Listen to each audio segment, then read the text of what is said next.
On the second consecutive day, a massive crowd had gathered at the Arjun Bogeshwar Barua Sports Complex, popularly known as Sarsujai Stadium, to pay their final tributes to Assam's cultural icon Zubeen Garg. People from across Assam and the northeast had arrived in Guwahati on Monday, forming long queues for hours to offer their last respects. The overwhelming presence of fans had reflected the unmatched love and admiration Zubeen had commanded among people of all ages. Expressing her grief, a woman mourner had said that Zubeen has been a person who could not be replaced by anyone. She had added that people had expected so much more from him and he had been meant to leave for Assam. She had expressed that they had been heartbroken and had prayed that his soul might rest in peace and that he might return to them again. A young girl, visibly emotional, had shared that Zubeen Garg has been a great inspiration for her. She had said that if she could be like him, it would have been wonderful. As a student, she had wanted to give him her blessing, hoping that he had remained happy wherever he had been.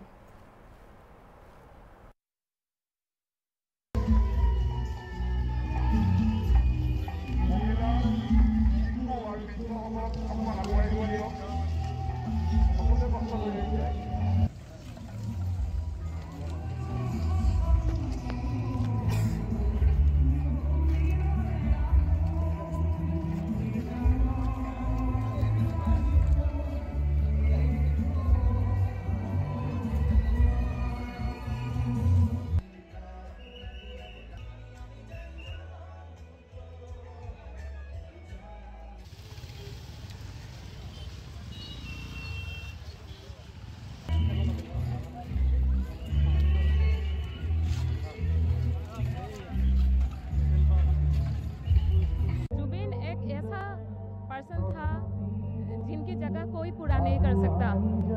हम लोग उनसे और बहुत कुछ चाहते थे और जीना था उनको असम के लिए। आज बहुत दुखी हो गए हैं हम लोग क्योंकि उनकी जगह पे और कोई नहीं आ सकता।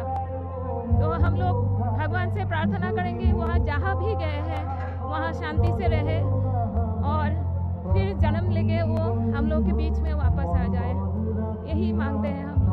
मेरे लिए तो वो बड़े इंस्पिरेशन है जुबीन गार्ग। तो मतलब मैं भी उनके जैसा अगर बन पाई, थोड़ा सा भी हो पाई तो बहुत अच्छा होगा। और बाकी तो वो अच्छे से रहे, सुखी रहे जहाँ पे भी हो, तो उनका भी ब्लेसिंग्स मुझे मिलते रहे। मैं भी स्टूडेंट हूँ इसलिए मैं भी पढ़ रही हूँ, इसलिए मुझे भी चाहिए थोड़ा सा ब्लेसिंग्स। बङाइगाँव गले मोर घरते থাকিছিলে, मोर घरत भात पानी खाইছিলে, থাকিছিলে। मोर लड़ा 2024 15 জানুৱাৰীত ঢুকাইছিলে। তেওঁ 21 জানুৱাৰীৰ দিনাখন মোৰ ঘৰত গৈছিল। মোৰ ল'ৰাৰ মৃত্যুৰ সমবেদনা, মোৰ ল'ৰাৰ তেওঁ হিয়াৰ আমঠু আছিলে। তেওঁ মৃত্যুৰ কেইদিনমান এসপ্তাহমান আগতে জুবিনৰ ঘৰতে থাকি গৈছিল। জুবিনে মোৰ ঘৰত গৈ যায় ল'ৰাৰ লগত, কিন্তু মোৰ ল'ৰাজন ঢুকাই থাকিল। জুবিনে তেওঁৰ কলিজা আছিলে, জুবিন তাৰ হিয়াৰ আমঠু আছিলে মোৰ ল'ৰাৰ। আজি তেওঁ মোক মা বুলি মাতিছিলে। বঙাইগাঁৱত গ'লে এপাক মোৰ ঘৰলৈ যায়ে, কিন্তু আজি দুখৰ বিষয় মই মানি ল'ব পৰা নাই তেওঁৰ মৃত্যুটো। তেওঁ য'তেই আছে ভালে থাকক, শান্তিত থাকক, এয়ে কামনা কৰিছোঁ। মোৰ ল'ৰাও তাতে আছে। আমি সঁচাকৈ অসমবাসী ৰাইজে পাৰিব পৰা নাই। আমি আজিলৈকে খবৰটো শুনি ভাত পানী একো খাব পৰা নাই। তেখেতক আমি সদায় আমাৰ অন্তৰৰ মাজত জীয়াই ৰাখিম। আৰু আজি আমি চাবলৈ আহিছোঁ, তেখেতক চাই অলপ শান্তি আনিছোঁ। আমি আমাৰ ধ্ৰুৱতৰা আৰু নক্ষত্ৰটো হয় আমাৰ জুবিন দা, সদায় আমাৰ মাজত জিলিকি ৰ'ব। আমি সৰুৰে পৰা তেওঁৰ গীত মাত শুনি আমি এইখিনি বয়স পালোহি, যদিও গাব নাজানো আৰু সুৰ নাজানো, তথাপিতো আমি তেওঁৰ গান শুনি আমি এইখিনি বয়স পালোহি। গতিকে আমি জুবিন দাক সদায় নক্ষত্ৰ হৈ জীয়াই ৰাখিম আমাৰ অন্তৰৰ মাজত। জুবিন দাক আমি কেতিয়াও হেৰাই যাব নিদিওঁ।